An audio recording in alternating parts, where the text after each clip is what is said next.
जे लोक उपस्थित आहेत त्यांनी आपली प्रॅक्टिस सुरू ठेवायची आहे.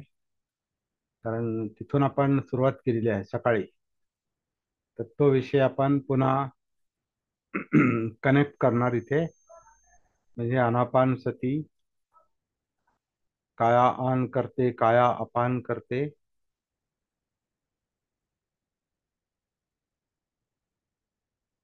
आतमध्ये, शरीराच्या आतमध्ये, शक्यतो पोटामध्ये. कारण पोटापासून, पोटाच्या खाली, नाभीच्या खाली, तिथून ते वरपर्यंत आनापान चालू आहे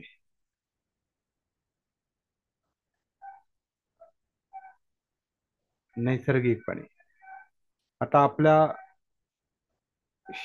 बॉडीवर, कायेवर, शरीरावर आपला जो वेगळ्या कारणाने जो प्रेशर असतो, ताण असतो, टेन्शन असतं, कोणत्याही कारणाने असतं. बसल्यामुळं असेल किंवा आपल्याला एक सवय लागलेली असते विशिष्ट पद्धतीनं श्वास घ्यायची, सोडायची. विशेषतः जे लोक प्राणायामासारख्या गोष्टी करतात किंवा इच्छाशक्तीच्या बळावर ध्यान करण्याचा प्रयत्न करतात, आनापानसती, तर आनापानसती नाही करते, आनापानचं ध्यान करतात. तर त्यावेळेला विशिष्ट पद्धतीनं, विशिष्ट प्रकारे आन आणि अपान करण्याची सवय लागलेली असते, करण्याची म्हणजे मुद्दाम. म्हणून तिथे इच्छाशक्ती लावली जाते.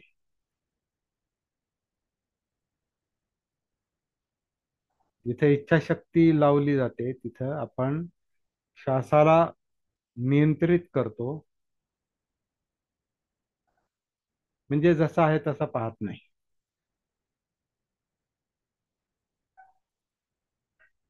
आपण इथं काय पाहण्याचा प्रयत्न करतो की श्वास जसा आहे तसा, नैसर्गिक. म्हणजे जसा काया आन करते, जशी काया आन करते म्हणजे श्वास आतून आत घेते, पोटामध्ये, छातीमध्ये, किंवा तुम्हाला जशी जाणवेल तशी. तुम्हाला सुरुवातीला लगेचच असं जाणवेल असं नाही, कारण त्याला एक प्रॅक्टिस लागते, एक सराव लागतो. काया आपोआप नैसर्गिकपणे कसं आन करते, कसं अपान करते, ह्याचं भान ठेवण्याची, ह्याचं सती ठेवण्याची एक प्रॅक्टिस लागते, एक सराव लागतो, एक अभ्यास लागतो. अभ्यास म्हणजे प्रॅक्टिस, सराव लागतो. पण नैसर्गिक आनापान जर आपल्याला बाहेरून पाहायचं झालं तर आपण लहान मुलाचं पाहू शकतो. जन्मल्यानंतर जे मूल एक श्वासोच्छ्वास करतं, तर त्याचं पोट जे आहे ते इतकं मोकळेपणानं ते अपडाऊन होतं. तर ते नैसर्गिक श्वास चालू आहे. पण ते मूल जसं मोठं होतं तसं त्याच्यावर एक प्रेशर येत जातं, टेन्शन येत जातं, वेगळ्या कारणांमुळे. त्याला शारीरिक कारण असेल, नाही तर मानसिक कारण असेल, परिस्थितीचं कारण असेल, त्याच्या त्याचं चित्त म्हणजे त्याच्या आशा आकांक्षा, त्याच्या भावना, त्याच्यात अजून विचार प्रक्रिया सुरू झालेली नाही नीट मुलामध्ये, लहान बाळामध्ये. पण त्याचं जे चित्त आहे, त्याच्या ज्या भावना आहेत, त्याच्या ज्या पाहिजे नकोच्या ज्या जैविक गरजा आहेत, एक जीवन म्हणून ज्या गरजा आहेत, त्या गरजानुसार त्याच्यातल्या इच्छाशक्ती वाढत जातात. आणि तसतसं एक तणाव पण असतो, टेन्शन पण असतो. आणि त्यानुसार त्याच्या पोटाची हालचाल जी आहे ती पण एक प्रकारे त्याच्यामध्ये एक एक स्टिफनेस, एक कडकपणा येतो. आणि आपलं वय जसजसं वाढत जातं, जसजसे आपलं जीवन हे भावनिक दृष्ट्या अं, म्हणजे इच्छा आकांक्षानुसार किंवा वैचारिक दृष्ट्या किंवा आपली जीवनशैली, आपलं खाणं पिणं, या सगळ्याचा जो एक परिणाम आपल्या शरीरावर होतो, तो एक त्याच्यावर एक टेन्शन असतं, प्रेशर असतं, मुक्त नसतं असं. त्याचा परिणाम अर्थातच आपल्या आनापानवर पण होतो. त्याच्यावर पण प्रेशर असतं. आणि जे आपण पोटाचा जो विचार करतोय आपण सध्या, त्या पोटावर पण जे प्रेशर असतं त्याच्यामुळे आपल्याला मोकळं आनापान अनुभवाला येत नाही. मोकळा श्वास आपल्याला अनुभवायला येत नाही. त्या लहान बाळासारखं नसतंय आपलं. आपल्या पोटावर आपण नुसतं आपण हात जरी ठेवला पाहिलं तपासून, तर कडकपणा आहे त्याच्यामध्ये. त्याच्यामध्ये लवचिकपणा नाहीये. त्याच्यामुळे पण आपल्याला नैसर्गिक श्वासोच्छ्वास आपल्याला जाणवत नाही पटकन. पण आपण सरावानं तो एकदम आपण मूळ पदावर जाऊ शकत नाही लहान बाळासारखं. परंतु आतला जो श्वासोच्छ्वास आहे, जे अनापान आहे, हे कायमध्ये चाललेलं, त्यातला जास्तीत जास्त नैसर्गिकपणा म्हणजे इच्छाविरहित अनापान असं मी म्हणतो त्याला. त्याला मी दुसरा एक शब्द वापरतोय, अनात्म अनापान. अनात्म म्हणजे आपण आपण नाही करत ते. अनापान आपण करत नाही, कारण अनापान करणं आपलं काम नाही. अनापान हे इच्छाशक्तीच्या बळावर चाललेलं नाही, ते नैसर्गिक कार्य आहे. इच्छांचं उलट प्रेशर येते त्याच्यावर.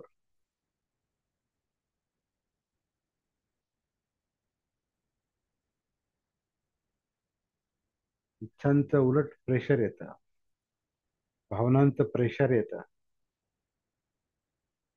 कधी कधी माणूस घाबरला की त्याचा दम कोंडतो. म्हणजे त्या भयाचं, भय ही एक भावना आहे. त्याच्या पाठीमाग चित्ताचं जे पाहिजे नकोच संघर्ष आहे, तो पण त्याचं कारण आहे. त्याचं एक प्रेशर असतं. त्या प्रेशरमुळं आपला, त्या भयामुळं तो दम कोंडतो, म्हणजे श्वासावर परिणाम होतो. म्हणजे भावनांचा श्वासावर परिणाम होतो. आणि म्हणून पण आपल्याला मोकळा नैसर्गिक श्वास आपल्याला लगेच अनुभवाला येत नाही. प्रॅक्टिस करता करता जसजसं आपल्याला आपलं टेन्शन प्रेशर कमी करण्याचं एक आपल्याला एक ज्ञान येतं किंवा एक समज येते. जागृतीमुळे ते प्रेशर टेन्शन कमी होतं. नॅचरल ते एक कार्यकारण भाव आहे त्याच्यामध्ये. ज्याचं भान येतं, ज्याची सती येते, त्याच्यावरचं टेन्शन कमी होतं, प्रेशर कमी होतं. आणि मग हळूहळू आपल्याला नैसर्गिक श्वास जाणवायला लागतो. नैसर्गिक आनापान आपल्याला जाणवायला लागतं. आणि नंतर मग काय आनापान जाणवायला लागतं. तर मी काही गोष्टी आधी ज्या सांगून ठेवलेल्या आहेत, त्या आपल्याला पुढे काय करायचं ते सांगून ठेवलेलं आहे. जे सांगितलं ते लगेच जमतं असं नाही. जमेल अशी अपेक्षा पण आपण स्वतःकडून करू शकत नाही की लगेच जमेल. लगेच जमणारच नाही ते, कारण आपली जी सवय लागली, आपला जो माइंडसेट झालेला आहे, आपलं जे आपली जी मनोवस्था तयार झाली किंवा आपली शरीरावस्था, ज्याच्यामध्ये आपण मगाशी म्हटलो की एक टेन्शन असते, एक कडकपणा असतो, त्यातला नैसर्गिकपणा हरवलेला असतो. तर आपण तणावाखाली जगतो, प्रेशर खाली जगतो, इच्छा आकांक्षाच्या दडपणाखाली जगतो. त्याच्यामुळे आपलं जे नैसर्गिक जीवन आहे,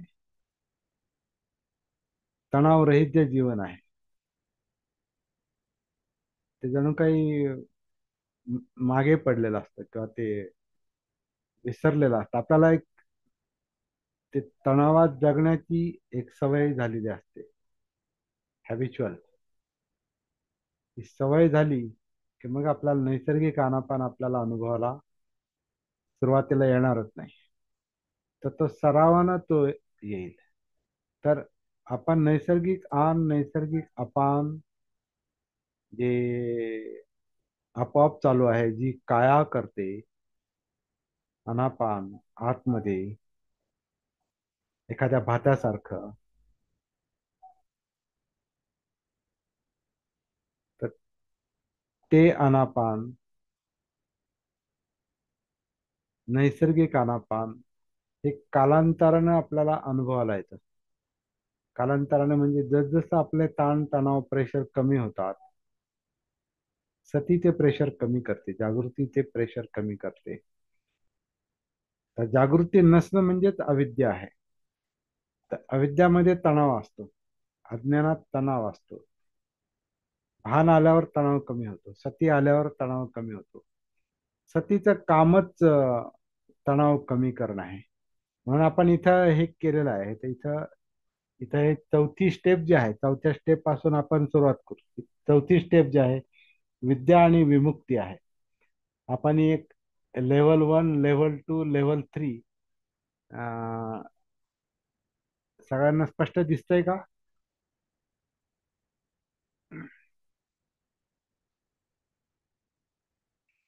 नाही. आ- आता दिसतंय का सांगा मला.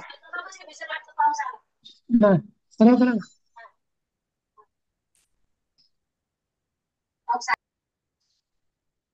दिसतंय का? लेवल 3 आणि लेवल 4 ला दिसत क्लिअर राहील. फोर नाही, लेवल ते तिथं लेवल नाही लिहिलं पिन. हा तिथं हा तिथं मी रिझल्ट वर शब्द लिहिलाय, रिझल्ट. हा हा हा.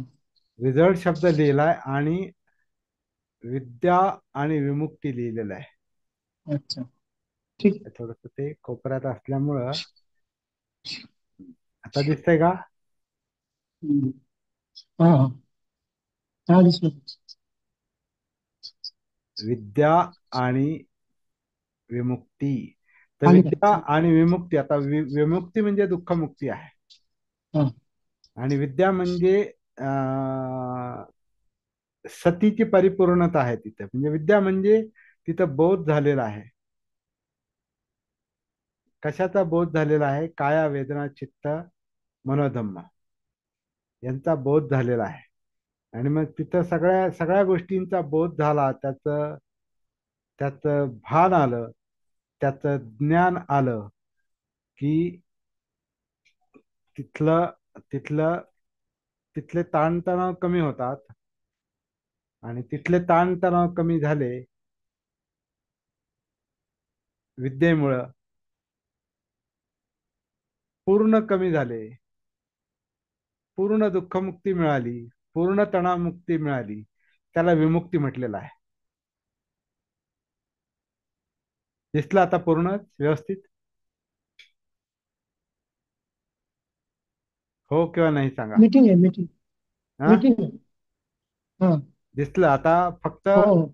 फक्त आणखीन जे लेवल 3 आहे, ते लेवल 3 ही विमुक्तीची प्रक्रिया आहे. लेवल 3 मध्ये वरती सती आहे. तर सती म्हणजे सती पठ्ठाण आहे. सती पठ्ठाण म्हणजे कायानुसती, वेदनानुसती, चित्तानुसती, धम्मानुसती. वरचं जे सतीचं अंग आहे पहिलं, 7 अंग आहेत ना लेवल 3 मध्ये. विद्या लेवल 3 मध्ये पहिलं अंग आहे सती, धम्मविचय, वीर्य, प्रीती. पुढं काय आहे? प्रश्रब्धी, समाधी आणि उपेक्षा. या 7 टप्प्यांनी हे प्रोग्रेसिव्ह म्हणजे डेव्हलपमेंट आहे, त्या विकास. विमुक्तीकडे विकास कसा होतो? तर काया वेदना चित्त यांची सती, आणि मग त्यातले सगळं कार्यकारण भाव, धम्मविचय वगैरे वगैरे, त्याचा पुढे जो परिणाम आहे त्या सगळ्याचा परिणाम विमुक्ती आहे. आता ते आपण एक एक करून अभ्यास करू त्याचा. लगेच नाही मी सगळं सांगत. पण लेवल 3 जी आहे ही या प्रोग्रेसिव्ह स्टेजेस आहेत, म्हणजे डेव्हलपमेंटल स्टेजेस आहे. म्हणजे सतीपासून विमुक्तीपर्यंत आपण कसं पुढे जातो, कसं विकास करतो आणि पूर्ण दुःखमुक्ती मिळते ते सांगणारे हे सात, ही लेवल 3 आहे, म्हणजे सप्त बोधांग म्हणतात त्याला. बोधीची 7 अंग म्हणतात त्याला. बोधी म्हणजे अं, बोधी म्हणजे विद्याच आहे. विद्या म्हणजे बोध. बोध कसा होतो आणि त्याचा परिणाम विमुक्तीपर्यंत कसा जातो ते सांगणाऱ्या ह्या 7 पायऱ्या आहेत. आणि ही 4, काया वेदना चित्त आणि धम्म, म्हणजे कायानुसती, वेदनानुसती, चित्तानुसती आणि धम्मानुसती, याची सुरुवात अनापान पासून आहे. तर आपण परत बॅक टू लेवल 1. लेवल 1 पर्यंत, आपण L1 पर्यंत आता पुन्हा मागे आलेलो आहोत. आणि आता त्याच्यावर आपण थोडासा विचार करू. आता मी कॅमेरा जसा आहे तसा ठेवून देतो आणि आपण पुढचा विचार करायला सुरुवात करू.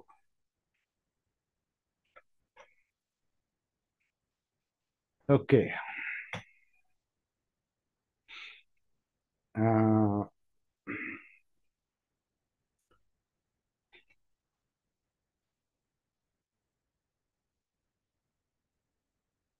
तर आपण परत मागे आलो, म्हणजे आता कुठे आलो आपण?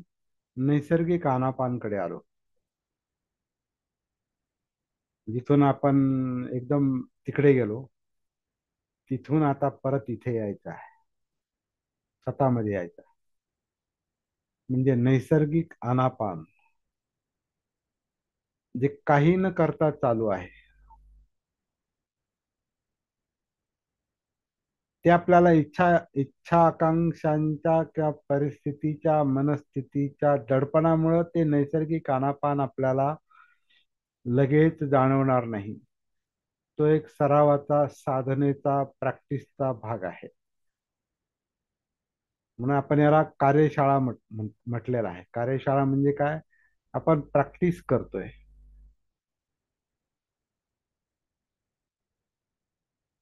प्रॅक्टिस करायची म्हणून याला आपण वर्कशॉप म्हणतोय, कार्यशाळा म्हणतोय. इथं काय वर्क करायचंय? सतीचं, जागृतीचं वर्क करायचंय. आणि ते कुठं करायचंय? कायेमध्ये. म्हणून काया ही, कायेमध्येच वर्कशॉप आहे, म्हणजे जीवनामध्ये वर्कशॉप आहे. कारण काया ही जिवंत आहे, कारण त्याच्यात वेदना आहेत, फिलिंग्ज आहेत,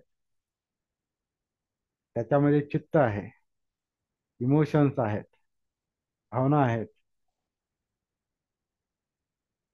वेदनांमध्ये सुख दुःख आहेत, चित्तामध्ये भावना आहेत.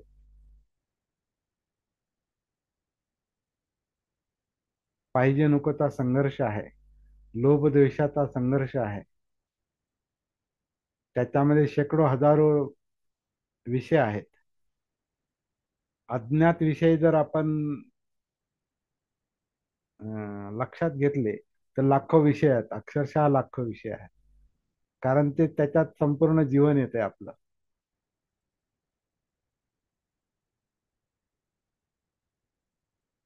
आणि आणखीन मागे गेलं तर पूर्वजीवन पण आहे. कारण जीवनातलं जे चित्त, तृष्णा, इच्छा आकांक्षा, हेच या जन्माचं कारण आहे. असा पण तो मुद्दा आहे. पण आपण ती इतक्या मागे जायची काही आवश्यकता नाही. आपण ह्या क्षणातून मागे जाऊ शकतो. परंतु प्रॅक्टिकली जायचे ते, तर्कानं नाही, लॉजिक नाही. कारण लॉजिकला ह्याचं उत्तर सापडतच नाही, सापडणार पण नाही. कारण हा लॉजिकचा विषय नाही, हा थेट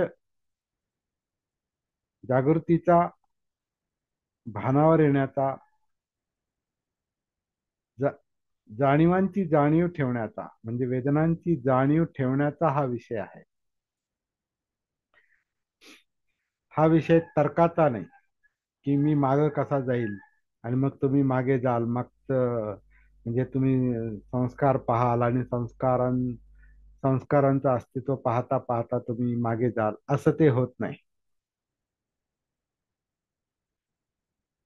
असं ते होत नाही. ते कसं होणार? सतीपठ्ठानाना, सती जागृती जी पुढे पुढे जाते. आता इथं पुढे पुढे म्हणजे ऍक्च्युली मागे मागे आहे किंवा आत आत आहे. प्रस्थान म्हणजे पुढे पुढे जाणं आहे, पण इथं आत आत जाणं आहे. तर इथं आतमध्ये प्रस्थान आहे.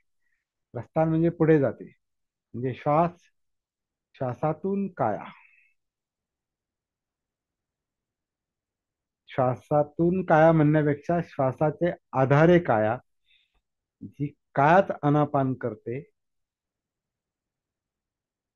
त्या श्वासाच्या निमित्ताने आपण आतमध्ये उतरतो. आणि नैसर्गिक श्वास पाहता पाहता उतरतो. म्हणून आपलं पहिलं जे मुख्य काम आहे ते स्वतःशी कनेक्ट होण्याचं, म्हणजेच कायेमध्ये श्वासाच्या हालचालींच्या आधारे उतरणे आहे. आणि श्वासाची हालचाल म्हणजेच आन आणि अपान, या क्षणातलं, वर्तमानातलं, आत्ताच. आणि सती हे वर्तमानातलंच काम आहे. जागृती हे वर्तमानातलंच काम आहे. म्हणजे वर्तमानातलाच श्वास म्हणजे आनापान, वर्तमानातलीच काया, वर्तमानातल्याच जाणीवा, वेदना, वर्तमानातलंच चित्त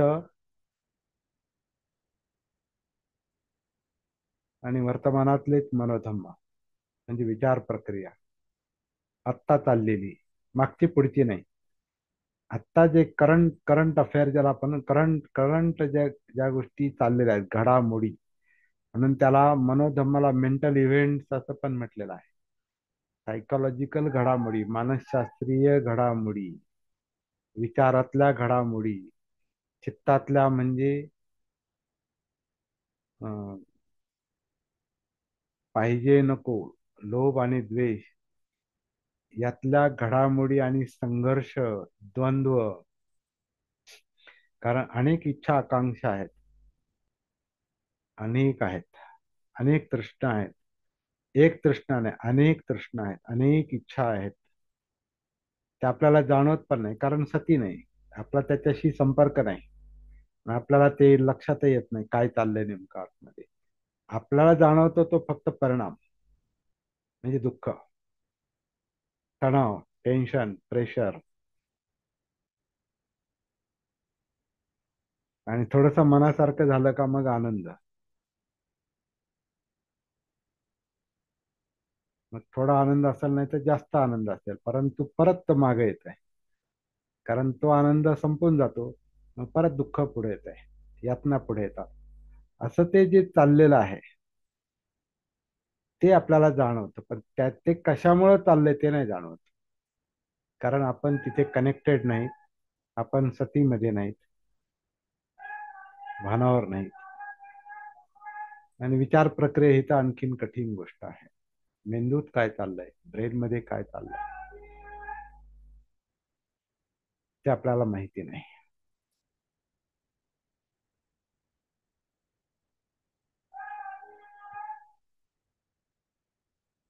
तर व्यक्तिगत प्रॅक्टिस करताना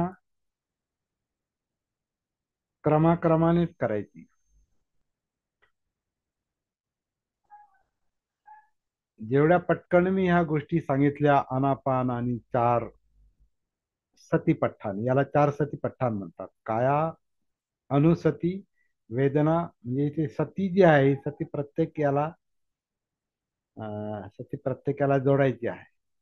सती कायानुसती, सती इकडे वेदनानुसती, मला काठीच घ्यावं लागेल. हा, येत आहे. सती, सती कायानुसती, सती वेदनानुसती, चित्तानुसती, धम्मानुसती. हे आपण एक एक एक एक आपण ते मुद्दाम नाही वाढवत. सतीने जेव्हा आपण कायमध्ये उतरतो तर ह्या स्टेप्स आपोआप येतात. नैसर्गिक येतात. कारण त्या एकात एक आहेत. एकात एक जणू काय ती कसं आपलं, आपण दार उघडल्यावर आपण घरामध्ये आल्यावर आधी आपल्या बैठक खोलीत येतो. मग बैठक खोलीतून थोडस पुढे गेलो तर मग आपण आपल्या किचन मध्ये येतो. किंवा इकडे एक, एक इकडे टॉयलेट बाथरूम असेल. आता माझ्या घराचं सांगतो, इकडे टॉयलेट बाथरूम असेल किंवा त्याच्या आतमध्ये एक बेडरूम असेल, आणखी एखादी तुम्ही खोली काढलेली असेल, तर आधी येताना दरवाजा आपण उघडला की जसं आपण बैठक खोलीत येतो, किंवा आपण असं म्हणू की घरात येतो. बैठक खोलीत येतो म्हणण्यापेक्षा दरवाजा आपण उघडला की घरात येतो. आणि घरामध्ये मग ही बैठक खोली आहे, किचन आहे, टॉयलेट बाथरूम आहे, बेडरूम आहे, काय स्टॉक रूम आहे, असं आहे तसं आहे.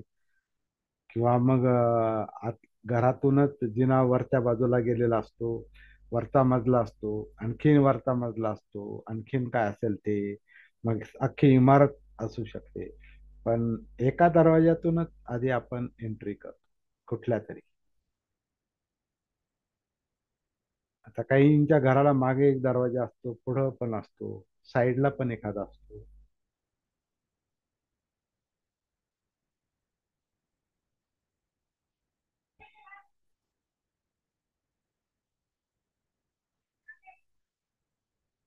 तर मुख्य दरवाजा म्हणजे आनापान आहे. पण आता हा दरवाजा बाहेर,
और झालं सर?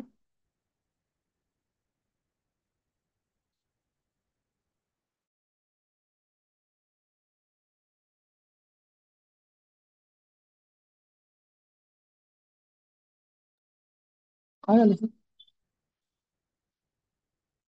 आवाज नाही.